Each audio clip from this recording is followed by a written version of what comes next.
Hockey hub Rourkela को प्रतिदिन आसुछंती पर्यटक हेले एयरपोर्ट बीपीयूटी और बिरसा मुंडा हॉकी स्टाडियम निकट पड़िया प्रतिदिन गदा हेउची सहरर आवर्जना।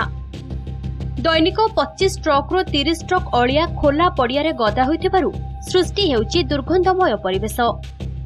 तेणु सहर बाहर को आवर्जना डंपिंग यार्ड स्थानांतरित करबा पई स्थानीय बासिंदा दाबी करिसेंती।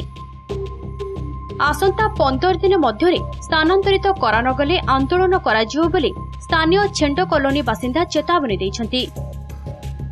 रिसाइकिल करूछंती मजा just in it is near by हाले 200-300 मीटर या एरियल डिस्टेंस संध्या लोग जो पंजेंट स्मेल होचंती आपण रही परिबेनी दाबी रहइबो इमीडिएटली। हमें भी आरएमसी को रिक्वेस्ट करूछु 5 दिन भितर जदि न उठे एटिकार जनबसती माने आम एकजुट होकर 5 दिन पर वेट करूँ आ 5 दिन नोटिस देव ना आम एक्शन प्लान स्टार्ट आमर टोटाल आम कलिंग बिहारवासी अतिष्ठ हो गलु 8 वर्ष तो आम चेष्टा करूँ बहुत आरएमसी कमिशनर आसिले गले बहुत प्रकार प्रतिश्रुति देले मु कहिबी मिथ्या प्रतिश्रुति से जो गंध सृष्टि होची ताको इमीडिएट ट्रांसफर करा जाऊ 15-20 दिन मास भीतर जज माने चाहे करि पारि।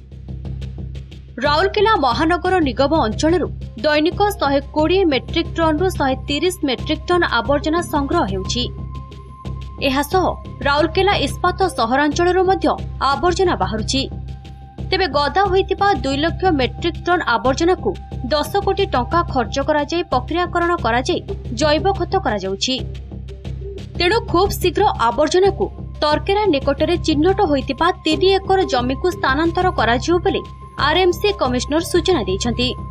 आरएसपी तांकर तरकेरा डमसेट साइड रे ही 3 एकर जगह आमको म्युनिसिपल कॉर्पोरेशन को देउचंती से जगह फेवरेबल अछि ता आखापाखि किसी बस्ती नहीं नेशनल हाईवे 143 रे डायरेक्ट कनेक्शन भी अछि आम भी सुटेबल अछि सेति पई कॉर्पोरेशन एटा निष्पत्ति नै करी एक्जिस्टिंग जो डमसेट चेन रे अछि सेटा तरकेरा रे शिफ्ट हेबारो हमरो निष्पत्ति अछि। राउरकेला सहरर कौनसी स्थान रे आवर्जना गदा नकरी सहर बाहर डंपिंग यार्ड करबाकू विभिन्न महलरू दाबी होइछि।